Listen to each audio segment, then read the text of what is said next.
Im Namen des Vaters und des Sohnes und des Heiligen Geistes. Der Herr sei mit euch. Diese heilige Messe feiern wir für alle Lebende und Verstorbene unseres Pfarrverbandes Gosseltshausen-Königsfeld. Mit Familie Resi Eigner beten wir für verstorbene Vater und verstorbene Schwester. Mit Frau Hannelore Kohlhuber beten wir für verstorbenen Vater zum 20. Sterbetag und wir beten auch für das Ende der Pandemie. Liebe Schwestern und Brüder hier in der Kirche, liebe Schwestern und Brüder, die mit uns verbunden sind,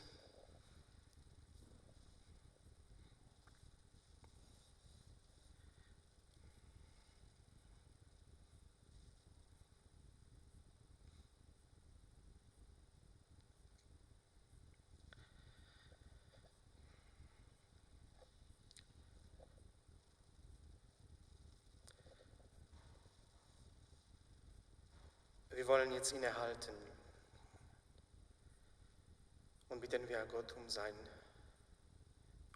Gott um Verzeihung und Vergebung unserer Sünden.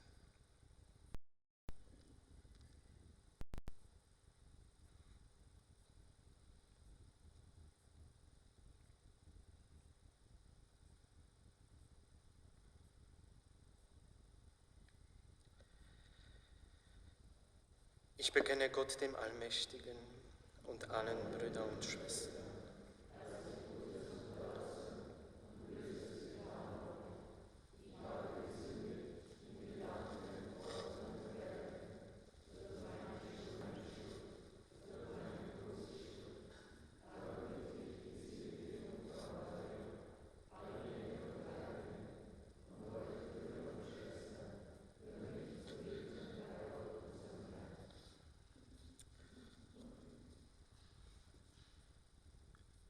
Der allmächtige und barmherzige Gott, erbarme sich unser. Erlass unsere Sünden nach und führe uns zum ewigen Leben. Herr, erbarme dich. Christus, erbarme dich. Herr, erbarme dich. So singen wir jetzt Gloria-Lied.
Lasset uns beten.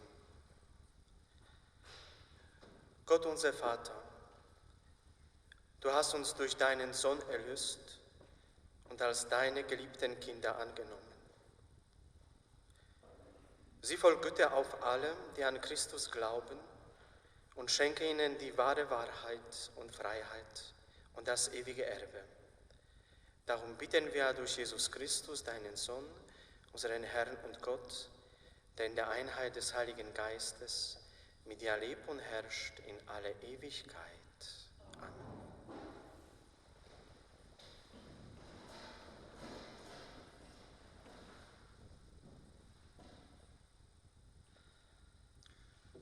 Lesung aus der Apostelgeschichte.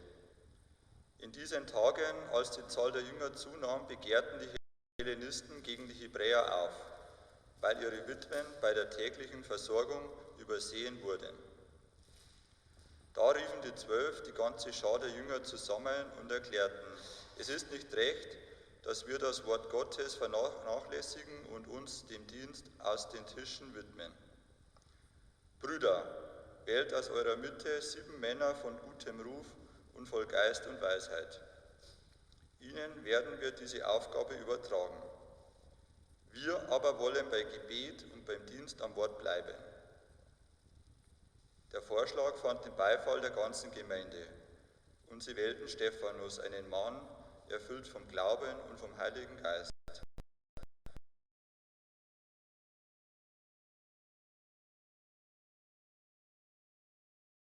Und Nikolaus, einen Proselyten aus Antiochia. Sie ließen sie vor die Apostel hintreten und diese legten ihnen unter Gebet die Hände auf. Und das Wort Gottes breitete sich aus und die Zahl der Jünger in Jerusalem wurde immer größer. Die Anzahl von den Priestern nahm gehorsam den Glauben an. Wort des lebendigen Gottes. Dank sei Gott.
Lesung aus dem ersten Brief des Apostels Petrus. Schwestern und Brüder, kommt zum Herrn, dem lebendigen Stein, der von den Menschen verworfen, aber von Gott auserwählt und geehrt worden ist. Lasst euch als lebendige Steine zu einem geistigen Haus aufbauen, zu einer heiligen Priesterschaft, um durch Jesus Christus geistige Opfer darzubringen, die Gott gefallen. Denn es heißt in der Schrift, siehe, ich lege in Zion einen auserwählten Stein, einen Eckstein, den ich in Ehren halte. Wer an ihn glaubt, der geht nicht zugrunde. Euch, die ihr glaubt, gilt diese Ehre. Für jene aber, die nicht glauben, ist dieser Stein, den die Bauleute verworfen haben, zum Eckstein geworden. Zum Stein, an dem man anstößt, und zum Felsen, an dem man zu Fall kommt. Sie stoßen sich an ihn, weil sie dem Wort nicht gehorchen, doch dazu sind sie bestimmt.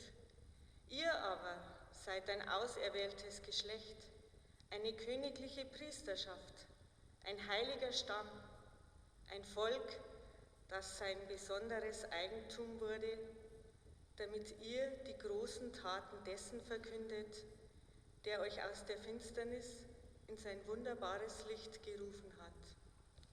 Wort des lebendigen Gottes. Danke sei Gott.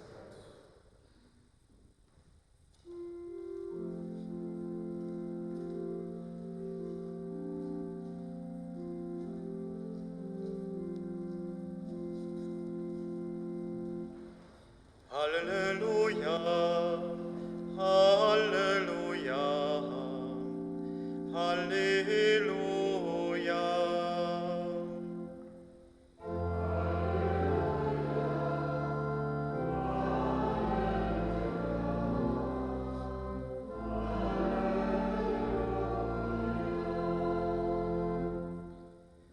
Ich bin der Weg und die Wahrheit und das Leben.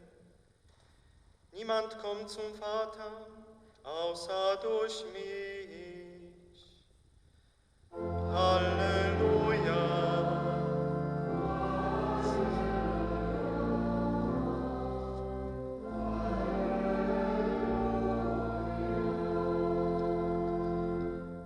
Der Herr sei mit euch. Aus dem heiligen Evangelium nach Johannes. In jener Zeit sprach Jesus zu seinen Jüngern: Euer Herz lasse sich nicht verwirren, glaubt an Gott und glaubt an mich.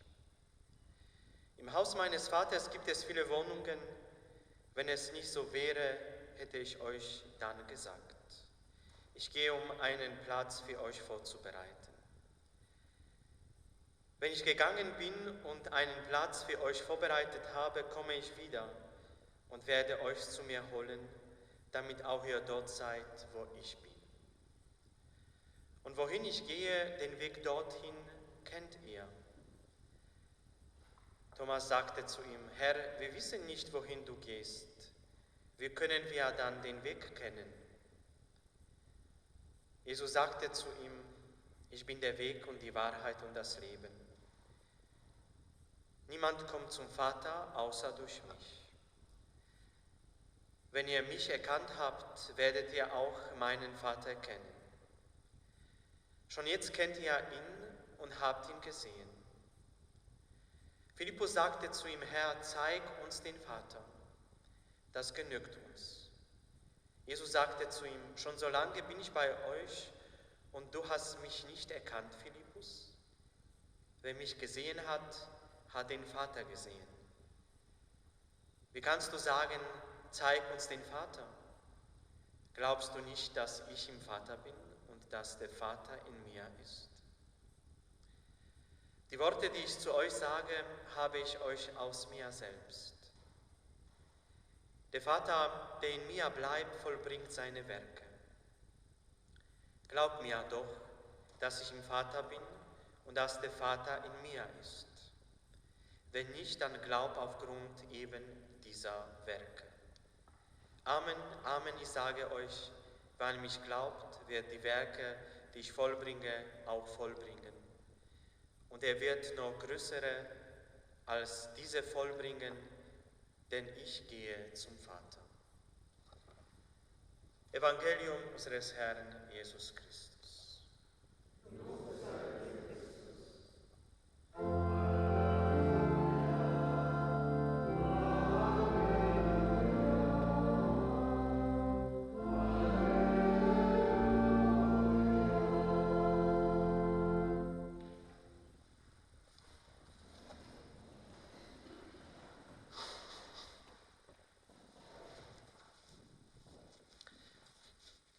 Liebe Schwestern und Brüder, liebe Freunde,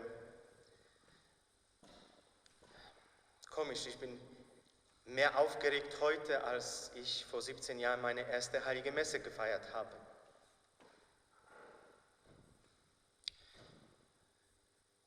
Nach 8 Wochen sind endlich die Menschen hier in der Kirche. Euer Herz lasse sich nicht verwirren, glaubt an Gott und glaubt an mich. Wie treffend und aktuell sind die Worte Jesu aus dem heutigen Evangelium. Und heute richtet Jesus diese Worte auch an uns. Denn gerade in dieser momentanen Zeit gibt es sehr viele Menschen, die innerlich unruhig und voll Sorgen sind. Persönlich geht es mir auch so. Einerseits bin ich des andauernden Hörens und Lesens über das Coronavirus langsam überdrüssig und freue mich auf einige Lockerungen und ein bisschen Normalität, vor allem auch in unseren Kirchen, im Pfarrleben. Andererseits sorge ich mich um unsere Zukunft. Ich mache mir schon Gedanken, Wie wird uns diese Krise verändern? Wenn wir ohne Furcht von einer Ansteckungsgefahr wieder normal leben können? Wer sagt heute die Wahrheit? Wem soll man glauben? So viele Fragen und Überlegungen bringen mit sich eine gewisse innere Unruhe und Unsicherheit, dass man einfach ganz durcheinander ist. Wir alle erleben manchmal diese schlechten Tage, dass wir einfach entmutigt, müde und erschöpft aufwachen. Dann ist es völlig in Ordnung, wenn wir uns an solchen Tagen eingestehen, dass manche Tage einfach herausfordernd und hart sind. Doch ihr Lieben, das heutige Evangelium, die Worte Jesu richten unseren Blick auf Gott und auf seine Gegenwart, die wir erleben können. Gott schenkt uns die richtige Perspektive und wir müssen uns selbst entscheiden, ob wir diese Perspektive wählen. Nämlich, Gott ist unsere einzige Hoffnung. Und das macht uns wieder deutlich, dass wir diese Zeit nicht aus eigener Kraft bewältigen können, sondern abhängig von ihm sind. Liebe Freunde, ich möchte uns heute erneut ermutigen, unser Blick auf den auferstandenen Jesus, den Sieger über den Tod und auf seine Macht und seine Möglichkeiten zu richten und ihm diese Zeit mit all ihren Herausforderungen, die uns erwarten, zu übergeben. Wir können ihm nur vertrauen, dass er alles unter Kontrolle hat und immer unser Bestes erfüllt. Um den Durchbruch zu erleben, müssen wir lernen, Entscheidungen zu treffen und Glaubensschritte nach vorne zu gehen. So machen wir uns für seinen Segen bereit. Jesus sagte, das haben wir gerade auch im Evangelium gehört, ich bin der Weg und die Wahrheit und das Leben. Deshalb gibt er nur die Gewissheit, dass wenn du in deinem Leben umherirrst, dann in ihm den Weg findest. Wenn du belogen wirst, in Jesus die Wahrheit findest. Und wenn du stirbst, nur in ihm wirst du das Leben finden. Für Jesus gibt es keine Situation ohne Ausweg. Das ist unser fester österlicher Glaube. Dieser Sonntag, liebe Schwestern und Brüder, soll ein Tag der Freude und des Dankes sein. Darum starte heute hoffnungsvoll in diese neue Woche, in dem Wissen, dass der Herr mit dir durch diese Tage geht und dich begleitet. Und heute feiern wir in Deutschland den Muttertag. Danken und beten wir für unsere lieben Mütter, die uns geboren und die Liebe geschenkt haben. Ich wünsche euch allen einen wundervollen und überfließend gesegneten Tag an der Hand dessen, der für uns Mutter und Vater ist, der uns jeden Tag unseres Lebens schenkt und der jeden Tag zum wichtigsten Tag unseres Lebens macht. Amen.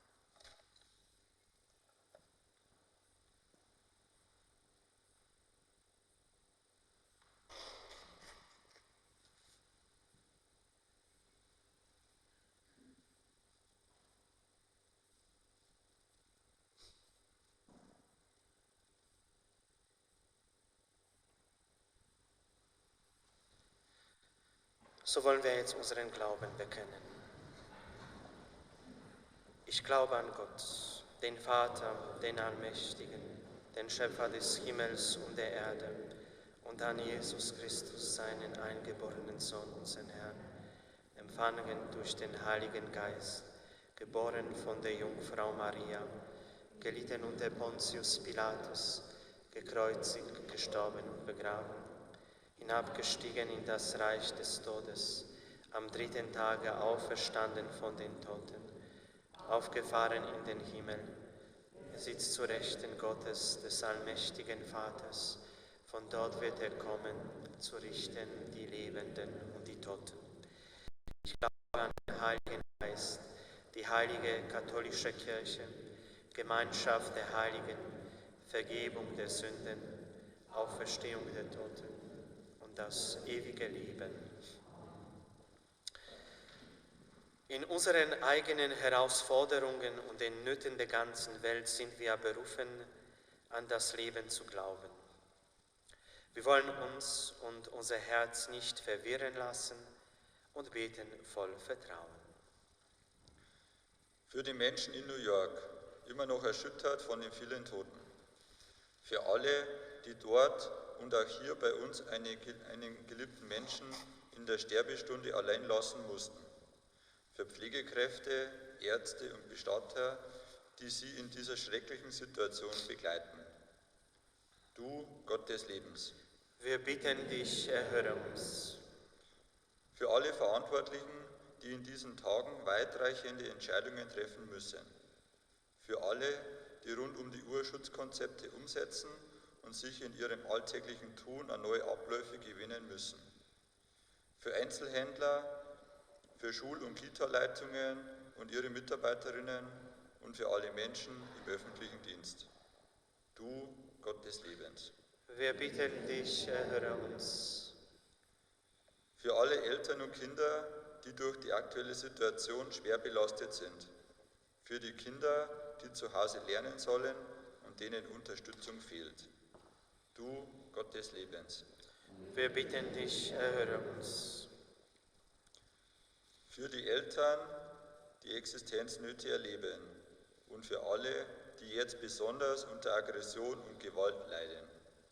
Du, Gott des Lebens. Wir bitten dich, erhöre uns. Für alle, die Freundinnen und Freunde wiedersehen. Für Menschen und Gemeinden, die wieder gemeinsam Eucharistie feiern können. Du, Gott des Lebens. Wir bitten dich, erhöre uns.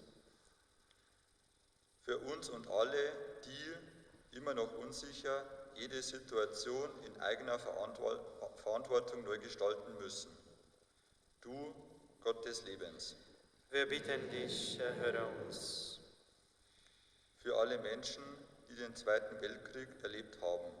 Für die, die in diesen Tagen besonders an das Kriegsende erinnern und Frieden und Gerechtigkeit für Europa und die ganze Welt fordern. Für alle Menschen in den aktuellen Kriegs- und Krisengebieten der Welt. Du, Gott des Lebens. Wir bitten dich, erhöre uns. Und in einem Moment der Stille beten wir noch in unseren persönlichen Anliegen.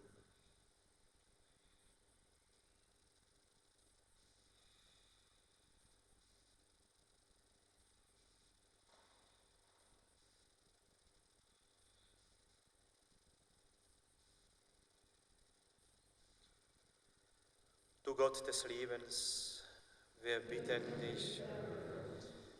Guter Gott, durch deinen Sohn zeigst du uns, wie Leben selbst im Tod gelingen kann. Für diese Hoffnung danken wir dir heute und alle Tage unseres Lebens und in Ewigkeit.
Lasset uns beten.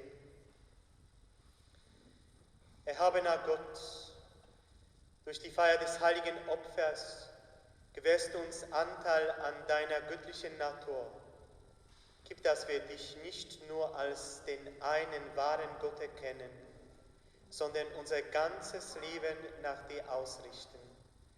Darum bitten wir durch Christus, unseren Herrn. Amen. Der Herr sei mit euch. Erhebet die Herzen. Lasset uns danken dem Herrn, unserem Gott. In Wahrheit ist es würdig und recht, dem Vater in diesen Tagen freudig zu danken, da unser Osterlamm geopfert ist, Jesus Christus. Als er seinen Leib am Kreuz dahingab, hat er die Opfer der Vorzeit vollendet. Er hat sich dir dargebracht zu unserem Heil. Er selbst ist der Priester, der Altar und das Opferlamm. Durch ihn preisen wir dich in österlicher Freude und singen mit den Chören der Engel das Lob deiner Herrlichkeit.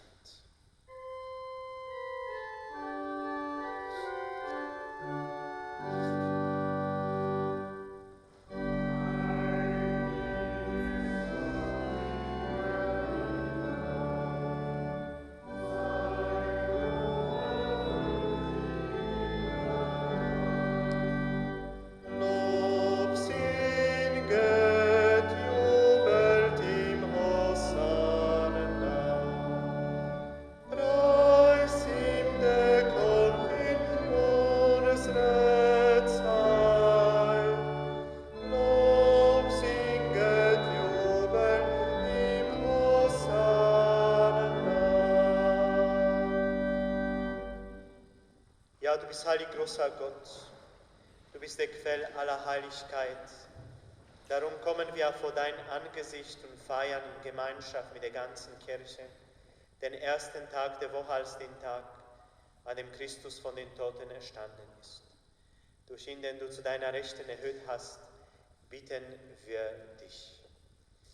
Sende deinen Geist auf diese Gaben herab und heilige sie, damit sie uns werden, Leib und Blut deines Sohnes, unseres Herrn Jesus Christus. Denn am Abend, an dem er ausgeliefert wurde und sich aus freiem Willen dem Leiden unterwarf, nahm er das Brot und sagte Dank, brach es, reichte es seinen Jüngern und sprach: Nehmet und esset alle davon. Das ist mein Leib, der für euch hingegeben wird.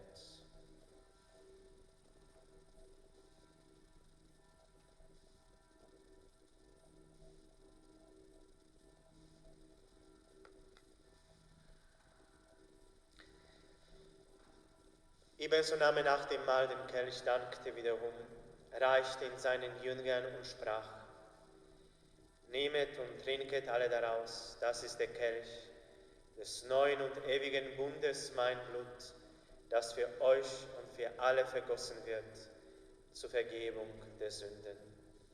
Tut dies zu meinem Gedächtnis.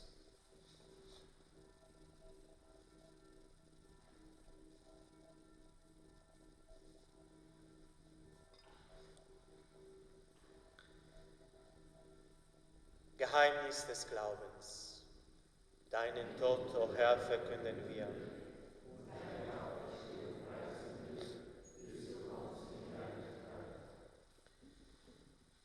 Darum, gütiger Vater, feiern wir das Gedächtnis des Todes und der Auferstehung deines Sohnes und bringen dir also das Brot des Lebens und den Kelch des Heiles dar.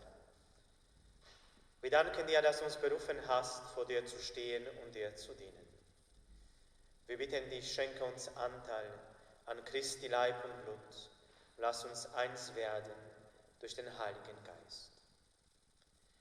Gedenke deiner Kirche auf der ganzen Erde und vollende dein Volk in der Liebe, vereint mit unserem Papst Franziskus, unserem Bischof Rudolf und allen Bischöfen, unseren Priestern und Diakonen und mit allen, die zum Dienst in der Kirche bestellt sind.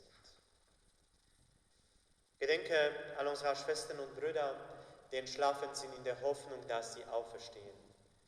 Nimm sie und alle, die in deiner Gnade aus dieser Welt geschieden sind, in dein Reich auf, wo sie dich schauen, von Angesicht zu Angesicht. Vater, erbarme dich über uns alle, damit uns das ewige Leben zuteil wird, in der Gemeinschaft der seligen Jungfrau und Gottesmutter Maria, ihrem Bräutigam heiligen Josef, mit deinen Aposteln und mit allen, die bei die Gnade gefunden haben, von Anbeginn der Welt, dass wir dich loben und preisen durch deinen Sohn Jesus Christus. Durch ihn und mit ihm und in ihm ist der Gott allmächtiger Vater in der Einheit des Heiligen Geistes, alle Herrlichkeit und Ehre, jetzt und in Ewigkeit.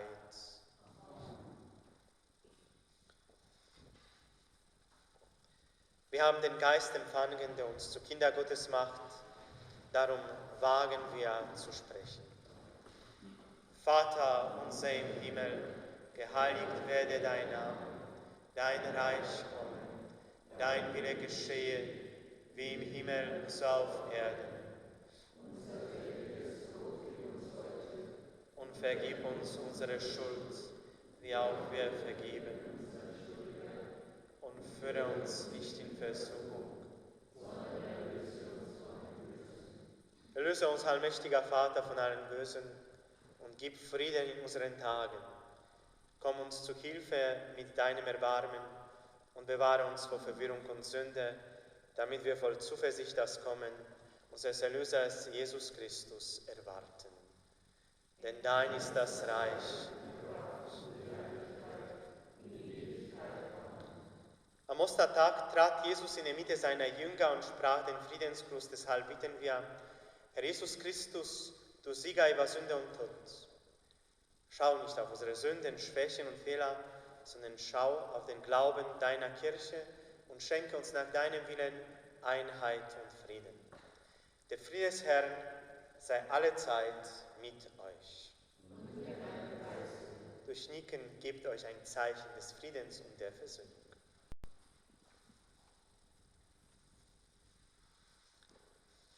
Lamm Gottes, du nimmst hinweg die Sünde der Welt, erbarme dich unser.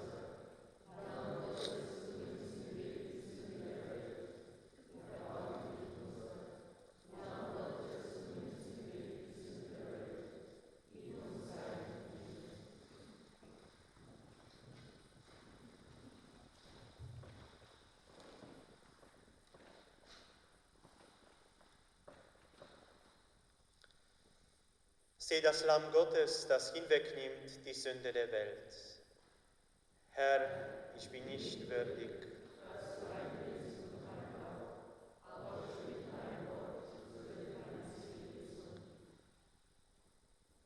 Jesus spricht, ich bin der Weg, die Wahrheit und das Leben.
Lasset uns beten.